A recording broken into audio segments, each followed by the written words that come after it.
नमस्कार, मी DS लोखंडे पाटील. चालू वार्तामध्ये आपलं सर्वांचं मनापासून स्वागत आहे. सध्या सोशल मीडियावरती कन्नड विधानसभा मतदारसंघामधला एक व्हिडिओ व्हायरल होतोय.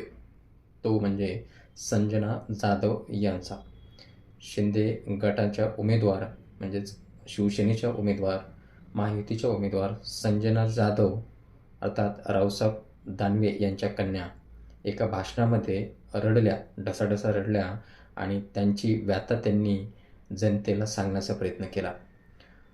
हर्षवर्धन जाधव हे त्यांच्या विरोधात अपक्ष उमेदवार म्हणून उभे आहेत. या दोघांमध्ये लढत होणार आहे. त्यांच्याबद्दल सांगत असताना संजना जाधव भावुक झाल्या आणि काय काय सहन केलं आम्ही ह्या सांगण्याचा त्या प्रयत्न करत होत्या. त्यातच एका लेखीचा बाप म्हणून माझ्या वडिलांनीही अर्थात रावसाहेब दानवे यांनीही भरपूर काही सहन केलं, ह्याही त्या यावेळी सांगायला विसरल्या नाहीत. आपण एकदा वडिलांवर वाटेल ते या ठिकाणी माझ्या वडिलांवर वाटेल ते आरोप झाले, परंतु आम्ही सहन केले. का सहन केले?